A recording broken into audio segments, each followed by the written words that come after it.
اعوذ باللہ من الشیطان اللعین الرجیم بسم اللہ الرحمن الرحیم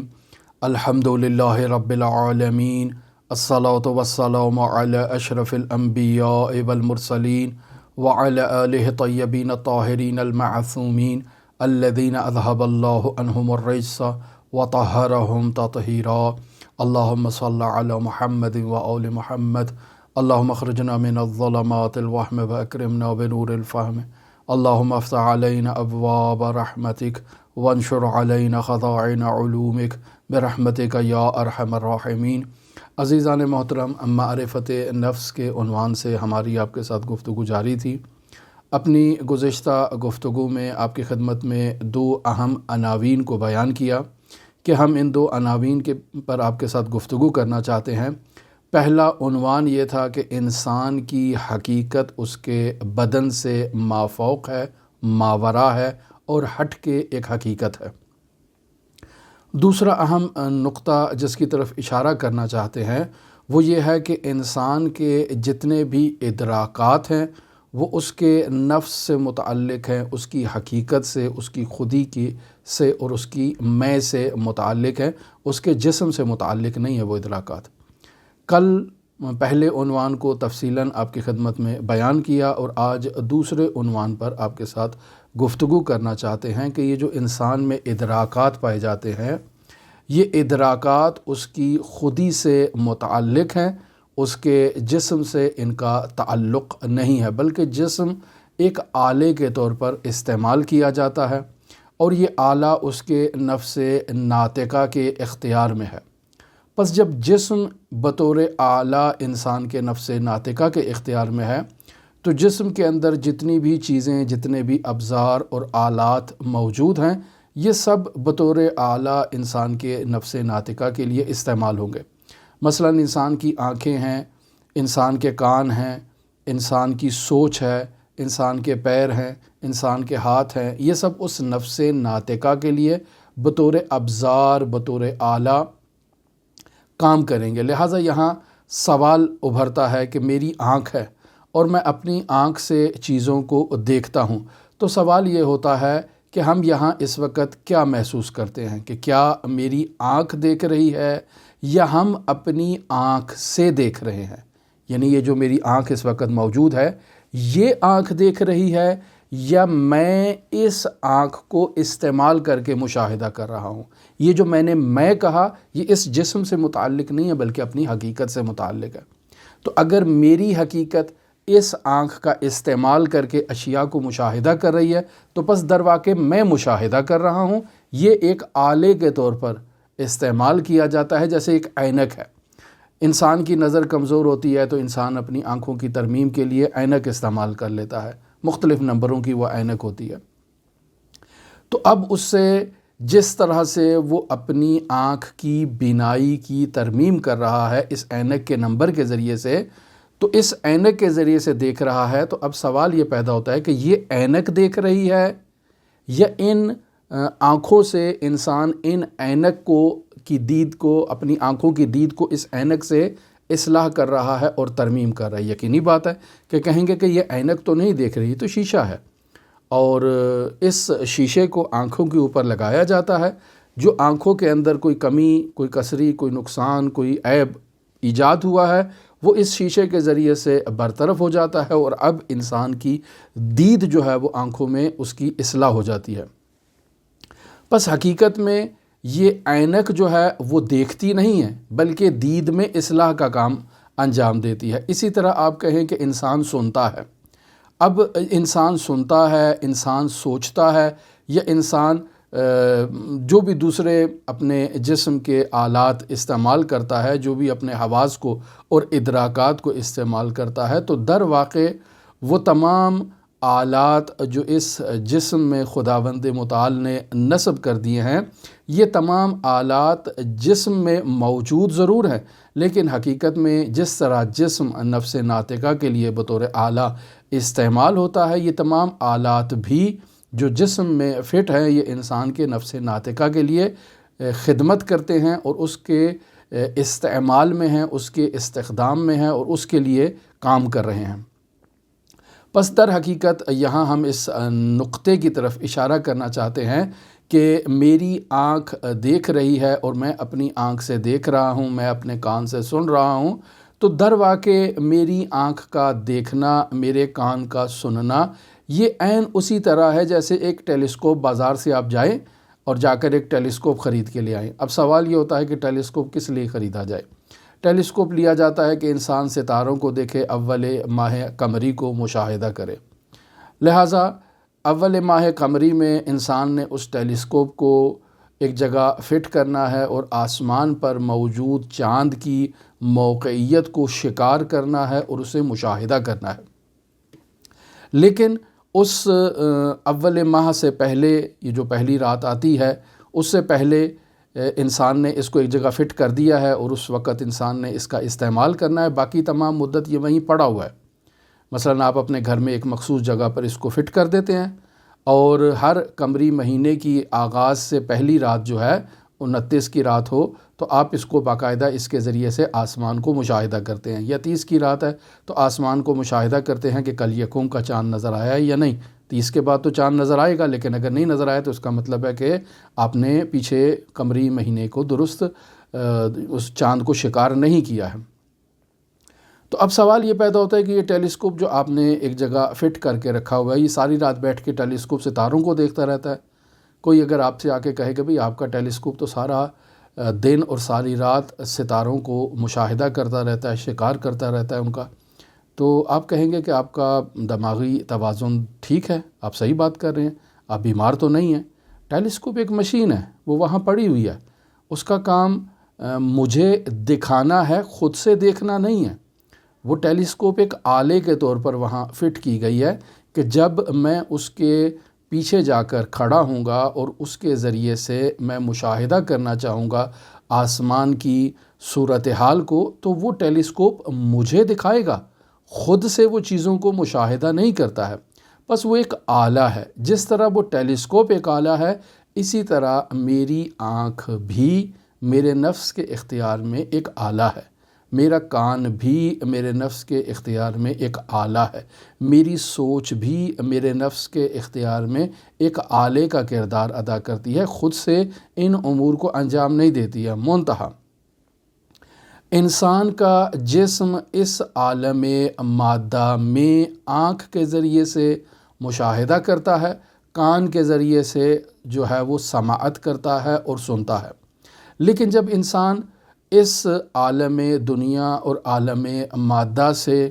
ہٹ جاتا ہے، یعنی عالم برزخ میں چلا جاتا ہے، تب انسان کو مشاہدہ کرنے کے لیے اس آنکھ کی ضرورت نہیں ہے، اب انسان کو سننے کے لیے اس کان کی ضرورت نہیں ہے، اب انسان کو سوچنے کے لیے اپنے دماغ میں موجود جو مغز ہے اس کی ضرورت نہیں ہے۔ بس یہ جسمانی آلات اس دنیا میں انسان کے استخدام میں تھے اور انسان کی خدمت کر رہے تھے، اور انسان ان کے ذریعے سے دیکھتا تھا، سنتا تھا، فکر کرتا تھا۔ لیکن اس دنیا سے ہٹ کے جب انسان عالم برزخ میں جائے گا تب انسان ان کا استعمال نہیں کرتا ہے، یا حتیٰ کہ عالم رؤیا میں جب انسان چلا جاتا ہے تب ان آلات کا استعمال نہیں کرتا ہے۔ آپ خود اس کو تجربہ کریں، یعنی میں جو باتیں بیان کر رہا ہوں آپ اس کے بارے میں خود تھوڑا دقت کریں، خود اپنے اوپر اس کو تجربہ کریں، دیکھیں آیا واقعاً ایسے ہے یا نہیں ہے۔ میں رات کو سویا اپنے بستر پر سو گیا ہوں، عالم رؤیا میں چلا گیا ہوں،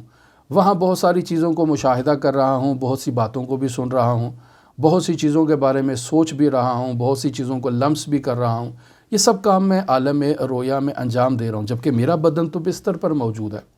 میں خود نہیں معلوم دنیا کے کس خطے میں موجود ہوں، عراق میں ہوں، مقدس مقامات پر ہوں، مدینہ المنورہ میں ہوں، جنت البقیع میں ہوں، کہاں ہوں نہیں معلوم، لیکن عالم رؤیا میں مختلف جگہوں پر میں گردش کر رہا ہوں، مشاہدہ کر رہا ہوں، سماعت کر رہا ہوں، بول رہا ہوں اور محسوس کر رہا ہوں، لمس کر رہا ہوں۔ یہ سب کام میں عالم رؤیا میں انجام دے رہا ہوں۔ خوب میں تو یہ سب کام کر رہا ہوں، لیکن میرا بدن تو یہاں بستر پر موجود ہے،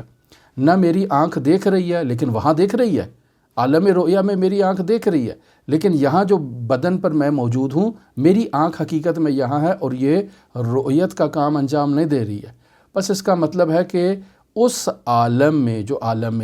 برزخ ہے، جو عالم رؤیا ہے،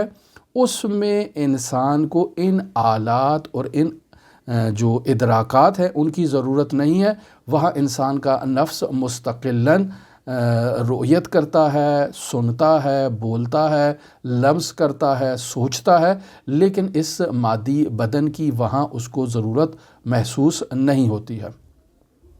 اس چیز کو آپ خود بھی تصور کر سکتے ہیں۔ پس معرفت نفس کی بحث میں اگر ہم حقائق سے مانوس ہونا چاہتے ہیں تو یہ جو باتیں میں آپ کی خدمت میں بیان کر رہا ہوں، ان موضوعات پر تھوڑا بیٹھ کر خود فکر کریں، اپنے نفس کے ساتھ خود فکر کریں کہ آیا واقعاً جو باتیں کہی جا رہی ہیں آیا حقیقت میں ایسے ہے یا نہیں ہے۔ میں خود ایک خیال پردازی کر رہا ہوں، ایک ایسی باتیں کر رہا ہوں جو حقیقت سے خالی ہیں، ایسا ہے یا واقعاً جو باتیں کہی جا رہی ہیں واقعیت رکھتی ہیں۔ یعنی میں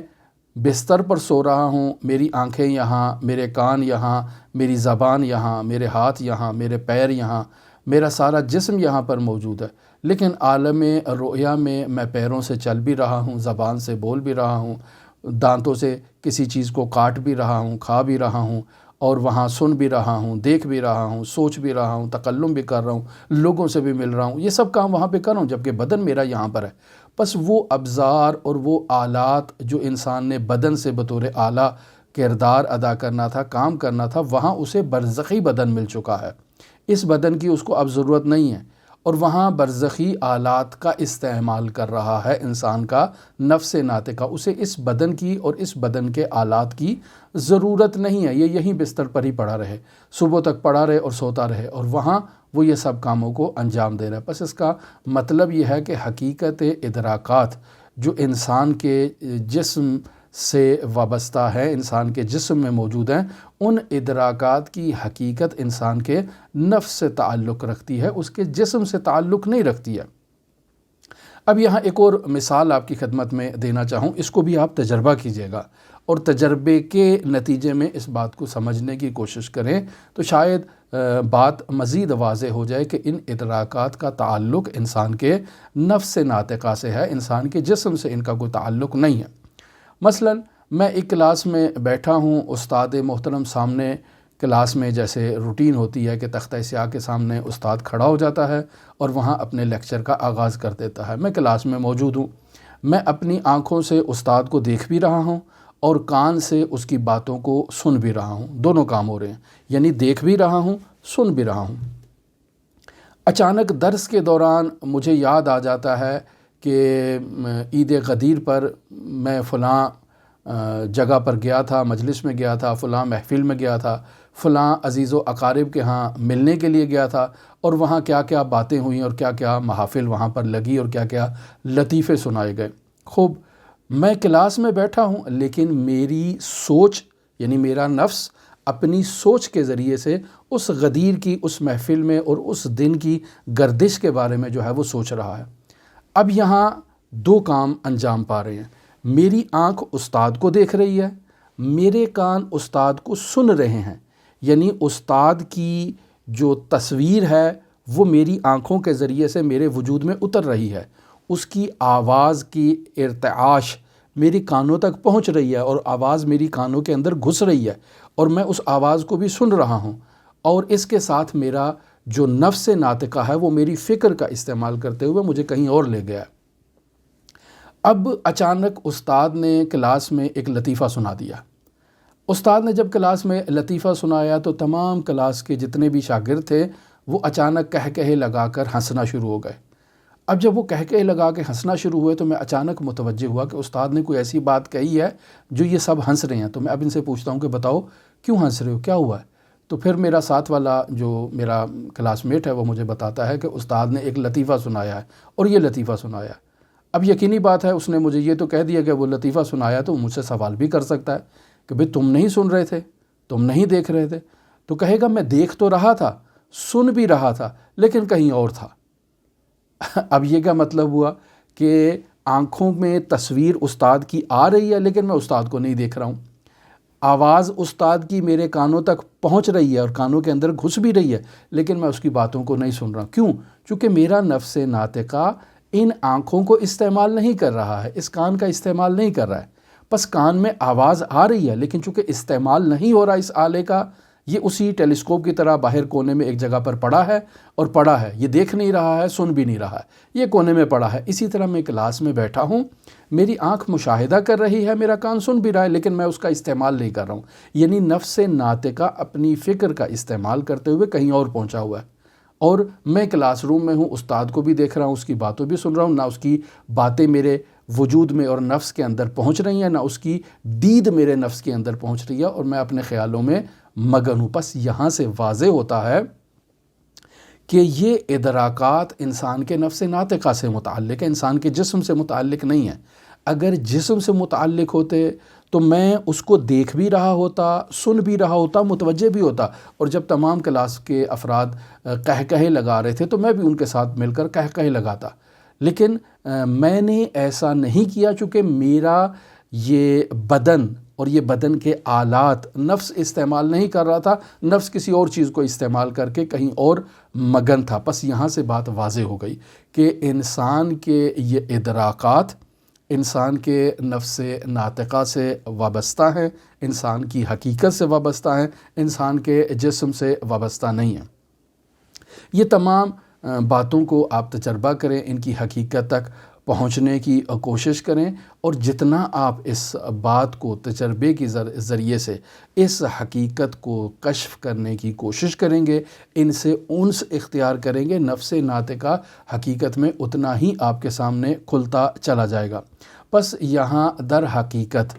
انسان کا نفس ان آلات کو استعمال کرتا ہے اور ان کے ذریعے سے جو ہے وہ خدمت لیتا ہے دیکھنے کی، سننے کی، بولنے کی، چکھنے کی، چلنے کی، اور حقیقت میں اس کی ایک مثال آپ کو یوں بھی دے دی جائے کہ اگر انسان کی آنکھ بیمار ہو جاتی ہے، مثلا کوئی چیز آئی اور میری آنکھ پہ لگی اور میری آنکھ کی بینائی زائل ہو گئی، خوب، اب آنکھ کی بینائی زائل ہوئی ہے، یعنی اس آنکھ نے، اس آلے نے کام کرنا چھوڑ دیا ہے، لیکن سوال یہ پیدا ہوتا ہے کیا نفس ناطقہ کی بینائی بھی ختم ہو گئی ہے؟ نہیں، نفس ناطقہ کی جو بینائی ہے وہ فاسد نہیں ہوئی ہے، اس آنکھ کو جو آسیب پہنچا ہے، جو نقصان پہنچا ہے، اگر ڈاکٹر اس کا علاج کر دے تو وہ بینائی دوبارہ بحال ہو جائے گی۔ اگر ڈاکٹر اسے تبدیل کر دے، اس آنکھ کی جگہ پر دوسری آنکھ لگا دے، تب بھی وہ بینائی نفس ناطقہ کی بحال ہو جائے گی۔ بس نفس ناطقہ کی بینائی نے جو ہے وہ آسیب نہیں دیکھا ہے، وہ خراب نہیں ہوا ہے، وہ اپنی جگہ پر فعال ہے اور ٹھیک ہے، یہ آنکھ خراب ہوئی ہے، لہٰذا اس آنکھ کی ترمیم کی، اصلاح کی اور تبدیلی کی ضرورت ہے۔ عین اسی طرح ہی جیسے ٹیلیسکوپ تھا، میں ایک جگہ لے کے جا رہا تھا، اچانک میرے ہاتھ سے گرا، زمین پر گرا اور ٹوٹ گیا، اس کے شیشے ویچے ٹوٹ گئے۔ اب دوبارہ گیا ہوں بازار میں، جا کر دکاندار سے کہا ہے کہ آیا یہ ٹھیک ہو سکتا ہے؟ اس نے کہا ٹھیک ہو سکتا ہے، ٹھیک کر دیا۔ اگر ٹھیک نہیں ہو سکتا تو اس نے کہا نیا لے جاؤ، یہ ٹھیک نہیں ہو سکتا، میں نیا لے آیا۔ بس یہ آنکھ اسی ٹیلیسکوپ کی طرح ہے کہ انسان جب یہ خراب ہو جاتی ہے تو انسان اس کو یا ترمیم کروا لیتا ہے یا اس کو تبدیل کروا لیتا ہے۔ پیسے والے افراد اگر آنکھ تبدیل کروانے کی ان میں وہ پوزیشن ہو تو آنکھ کو تبدیل کروا لیتے ہیں۔ بس معلوم ہوا یا اگر کمزور ہو جاتی ہے، بینائی کمزور ہو جاتی ہے تو اینک لگا لیتے ہیں، یہ تو آج کل سب لگواتے ہیں، اینک لگوا لیتے ہیں۔ تو بس یہ آنکھ اگر مریض ہو جاتی ہے، یعنی اس کی بینائی مدھم پڑ جاتی ہے، تو اینک سے اس کی اصلاح کی جا سکتی ہے، لیکن نفس ناطقہ کی دید خراب نہیں ہوئی ہے۔ جیسے ہی یہ آنکھ ٹھیک ہو جائے گی، اس کی بینائی کا کام جو ہے وہ دوبارہ بحال ہو جائے گا اور وہ اسی آنکھ سے استعمال کر کے بینائی کا کام کرنا شروع کر دے گا۔ اور عمدہ مثال وہی جو کلاس کی آپ کی خدمت میں بیان کی یا خواب کی بیان کی، اس سے بہت زیادہ یہ بات جو ہے وہ واضح ہو جاتی ہے کہ یہ ادراکات انسان کے نفس ناطقہ کے اختیار میں ہے اور نفس ناطقہ ان کو استعمال کرتا ہے۔ بس انسان کی آنکھ ہے، انسان کا کان ہے، یہ آنکھ اور کان انسان کے نفس کے لیے وسیلہ ہیں، اور نفس ناطقہ اس عالم مادہ میں اس جسمانی آلات کے ذریعے سے رؤیت کا، سماعت کا اور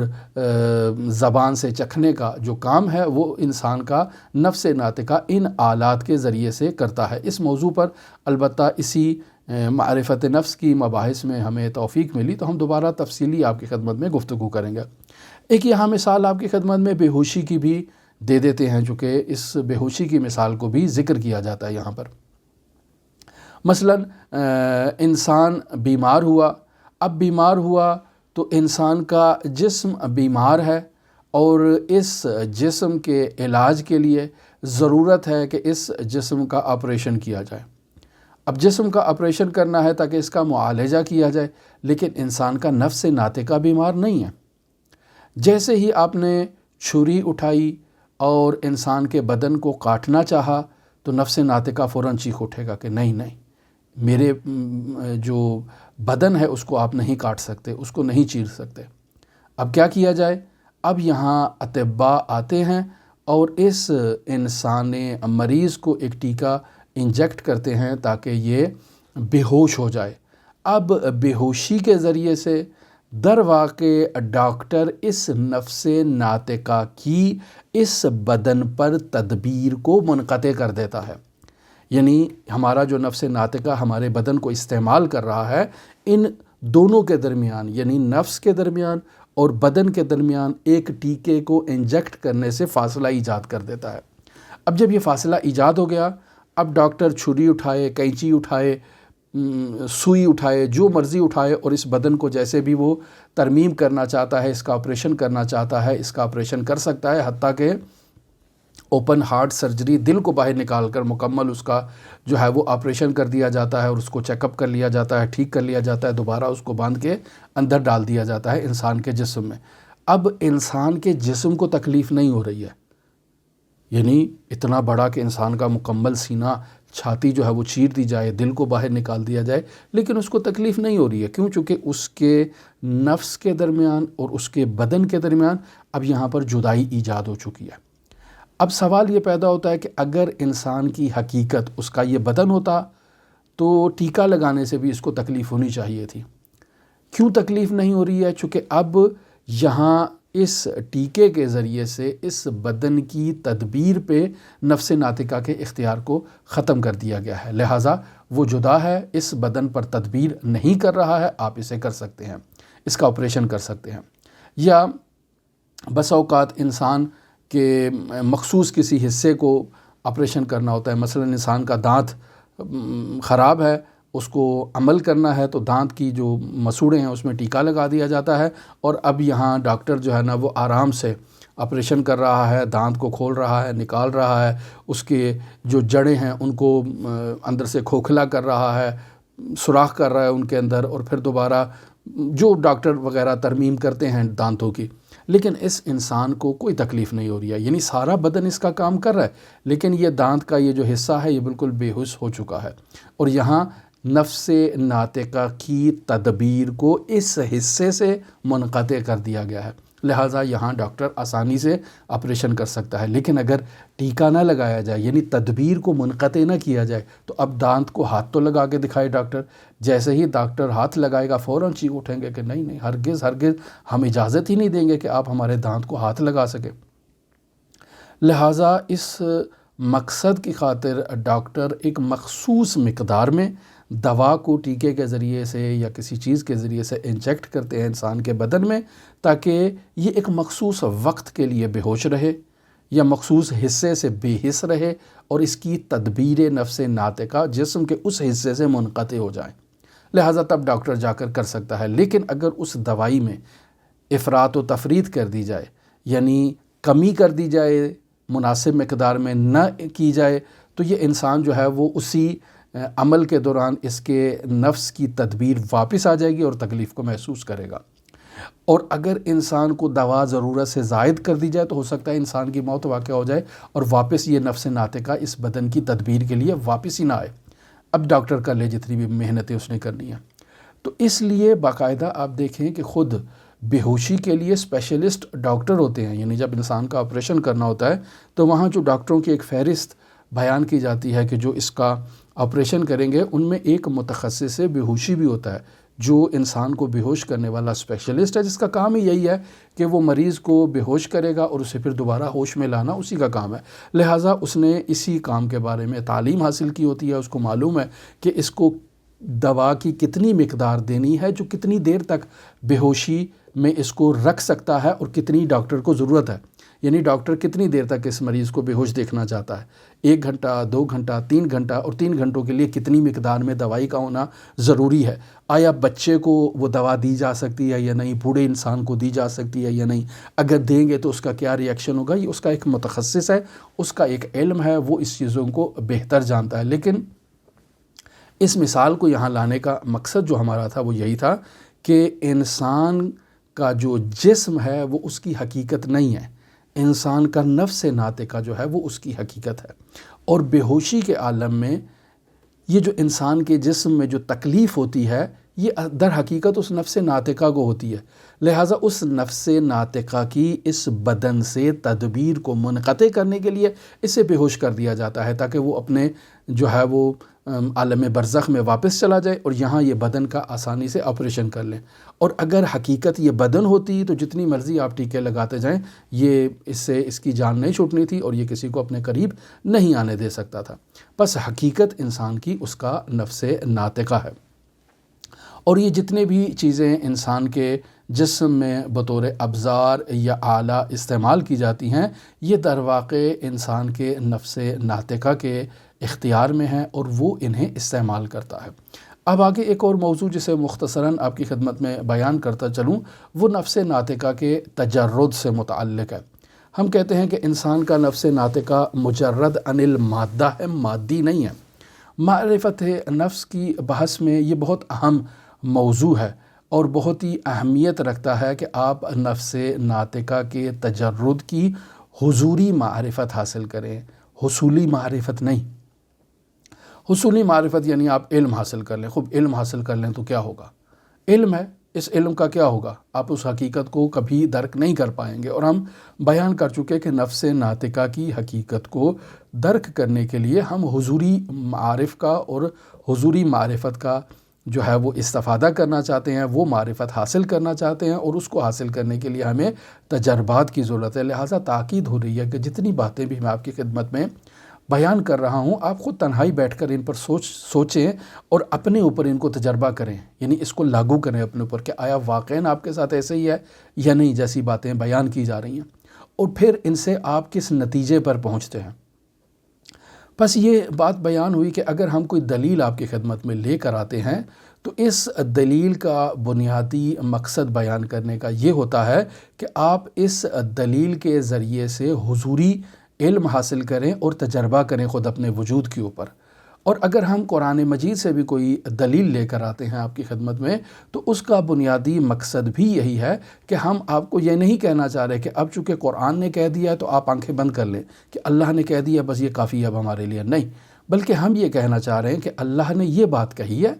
اب اس کو آپ علم حضوری کے تحت اپنے اندر حاضر کرنے کے لیے تجربہ کریں، پریکٹیکلی کریں، واقعاً آیا ایسے ہی ہے یا ایسے نہیں ہے۔ تو اس سے جو آپ جس حقیقت کی طرف متوجہ ہوں گے اس علم کو علم حضوری کہا جائے گا۔ وہ علم حضوری جب آپ کے پاس معرفت نفس کے باب میں آ جائے گا تو وہ معرفت آپ کی مضبوط معرفت ہوگی، وہ آپ کے ہاتھوں سے آسانی سے کوئی چھین نہیں سکتا۔ مثلا قرآن مجید میں سورہ زمر کی آیت نمبر 42 میں خداوند متعال ارشاد فرماتا ہے، بسم اللہ الرحمن الرحیم، اللہ یتوفی الانفس حین موتها والتی لم تمت فی منامها۔ اب یہاں خداوند متعال اس آیا میں اس مطلب کی طرف اشارہ کرنا چاہ رہا ہے کہ موت کے وقت اللہ روحوں کو بطور کامل قبض کر لیتا ہے، بطور کامل خداوند متعال قبض کر لیتا ہے، اور وہ انسان جو ابھی مرا نہیں ہے بلکہ عالم رؤیا میں اپنے بستر پر نیند کی حالت میں ہے، اللہ اس کی روح کو بھی قبض کر لیتا ہے۔ اسی وجہ سے میں نے کل گزشتہ گفتگو میں بیان کیا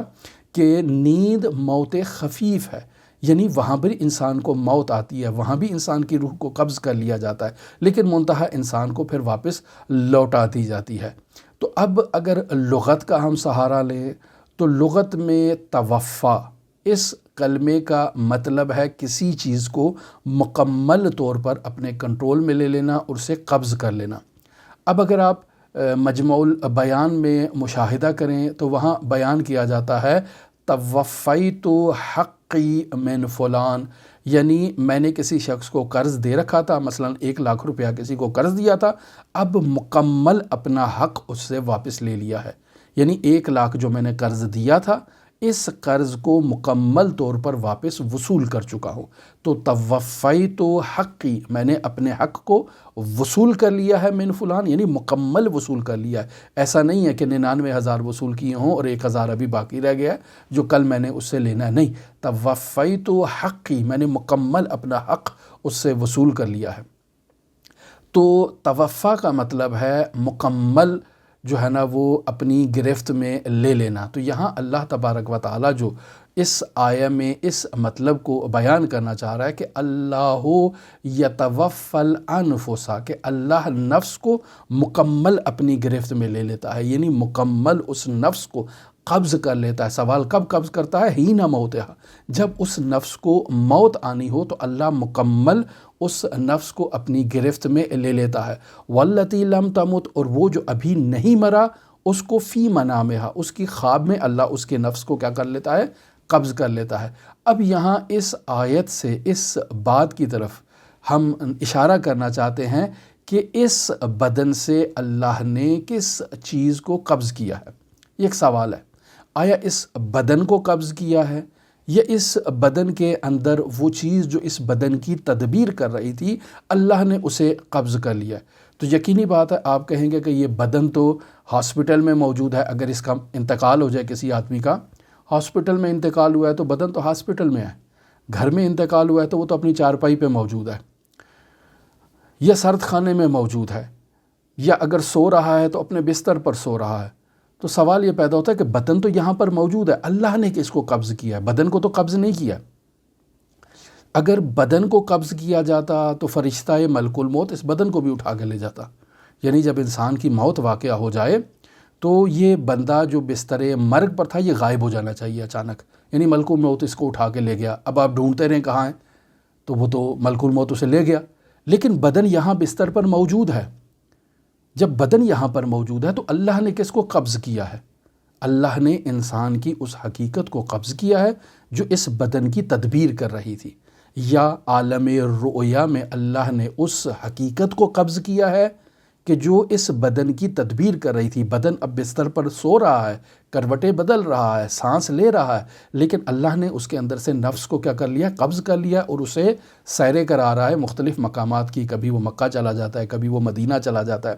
بس یہاں اس بات کی طرف اشارہ کرنا چاہ رہے ہیں کہ وہ حقیقت جو موت کے وقت یا عالم رؤیا کے وقت انسان کی مکمل حقیقت جو قبض کر لی جاتی ہے وہ انسان کی خودی ہے، وہ انسان کا نفس ناطقہ ہے، وہ انسان کی روح ہے، اس کا بدن قبض نہیں کیا جاتا، بدن اس کا موجود ہے۔ بس یہاں اس آیت سے انسان کی حقیقت کے تجرد کو واضح کیا جا سکتا ہے کہ انسان کی حقیقت مجرد ہے۔ آپ خود مشاہدہ کر لیں، آپ کے اطراف میں جب کوئی فوتگی ہو جاتی ہے تو آیا اس کا بدن وہیں پر موجود رہتا ہے یا نہیں؟ آپ وہاں جو غسال ہے اس کو کہیں کہ اچھی طرح سے اس کے بدن کا معائنہ کرو، آیا اس کے بدن سے کوئی چیز کمی تو نہیں ہوئی ہے، سارے کا سارا ہی موجود ہے یا نہیں؟ اگر بدن سارے کا سارا موجود ہے تو اللہ نے کس کو قبض کیا ہے؟ اللہ نے اس نفس ناطقہ کو قبض کر لیا ہے جو اس بدن کی تدبیر کر رہا تھا۔ بس یہاں نتیجہ اس مطلب سے، اس آیت سے یہی نکالا جا رہا ہے کہ خداوند متعال انسان کی حقیقت کو اس سے قبض کر لیتا ہے موت کے وقت اور موت کے وقت اور عالم رؤیا کے وقت۔ بس اس سے یہ بات واضح ہوتی ہے کہ انسان کا نفس ناطقہ مجرد ہے، اور مجرد انل مادہ ہے، مادی نہیں ہے۔ عالم رویا میں مختلف جگہوں پر گھوم رہا ہے، سیر کر رہا ہے، اور پھر واپس لوٹ آتا ہے۔ جیسے ہی آپ اس کو پکارتے ہیں، کہتے ہیں حاجی صاحب اٹھو، تو یہ فوراً انسان اٹھ کے بیٹھ جاتا ہے۔ اور بالخصوص انسان نے اگر کہیں جانا ہو اور انسان نے اگر کوئی خاص اس کا ایسا برنامہ ہو، ایسا کوئی پروگرام ہو، ایک ہی آواز میں اٹھ جائے گا۔ مثلاً اگر اس نے مکہ جانا ہے اور فلائٹ ابھی جانے میں 10 منٹ ہیں یا آدھا گھنٹہ ہے، تو انسان ایئرپورٹ پہ ہی کہتا ہے کہ میں 10 منٹ سو جاتا ہوں، جب فلائٹ کا ٹائم ہو تو آپ مجھے اٹھا دینا۔ تو اب فلائٹ کا جیسے ہی ٹائم ہوا، آپ نے ایک ہلکی سی آواز لگائی، حاجی صاحب فلائٹ کا ٹائم ہو گیا، حاجی صاحب فوراً اٹھ کے بیٹھ جائیں گے۔ لیکن اگر یہی حاجی صاحب اپنے گھر میں بیٹھے ہوں تو آپ آوازیں لگاتے جائیں، حاجی صاحب ہیں کروٹ پہ، کروٹ بدل رہے ہیں، نہیں اٹھ رہے ہیں۔ کیوں؟ چونکہ اب حاجی صاحب اس حقیقت کی طرف متوجہ ہیں کہ انہوں نے ہوائی جہاز پکڑنا ہے۔ لہٰذا یہاں علماء بزرگان کہتے ہیں کہ انسان کو سوتے وقت اپنی حقیقت کو اپنے خدا کے خود سپرد کرنا چاہیے۔ اللہ نے تو قبض کرنا ہی ہے، اللہ نے تو انسان کی روح کو نیند کے وقت قبض کر لینا ہے۔ اب جب قبض کر لینا ہے تو انسان کو یہ چاہیے کہ سوتے وقت وہ خداوند متعال کے حضور التجا کرے کہ اے میرے پروردگار، تو نے میری روح کو قبض کرنا ہے اس عالم رؤیا کے وقت، تو اے میرے پروردگار میں خود سے اپنی وجود کو، اپنی حقیقت کو تیرے سپرد کرتا ہوں، اور پھر تجھ سے تقاضا کرتا ہوں کہ عالم رؤیا میں تجھ مجھے وہ حقائق مشاہدہ کر کہ جو میری حقیقت کے لیے مفید ہوں۔ اے میرے پروردگار، میں صبح فلاں وقت بیدار ہونا چاہتا ہوں نماز تہجد کے لیے، میں تلاوت قرآن کے لیے، تجھ سے مناجات کے لیے اٹھنا چاہتا ہوں، تو اے میرے پروردگار میں اپنی اس حقیقت کو تیرے سپرد کر رہا ہوں جسے تو قبض کر رہا ہے، تو نے مجھے واپس تو لوٹانا ہی ہے، اور اگر واپس لوٹانا ہے تو فلاں وقت پر مجھے لوٹا دے تاکہ میں تیری عبادت کر سکوں، تیرا شکر ادا کر سکوں، تجھ سے مناجات کر سکوں، تجھ سے رابطہ برقرار کر سکوں۔ تو ایسے میں انسان اگر دیکھے تو واضح اس کو اپنے وجود میں تبدیلی مشاہدہ ہوگی، اپنے رؤیا اور منامات میں اسے واضح طور پر تبدیلی محسوس ہوگی۔ بس آج کی گفتگو کا خلاصہ یہ بنتا ہے کہ انسان کے ادراکات، یعنی اس جسم کے جتنے بھی آلات ہیں، یہ حقیقت میں انسان کے نفس ناطقہ کے اختیار میں، اور انسان کا نفس ناطقہ انہیں استعمال کر رہا ہے۔ دوسری جو بات بیان ہوئی وہ یہ بیان ہوئی کہ انسان کی حقیقت مجرد عن المادہ ہے، مادی نہیں ہے۔ البتہ انسان جو مجرد عن المادہ ہے، اس عالم مادہ میں ان اوزار کا استعمال کر کے ان سے خدمت لے کر انسان کا نفس ناطقہ اپنی ضروریات کو پورا کرتا ہے۔ مگر اگر اس نے سننا ہے تو کان کا سہارا لے گا،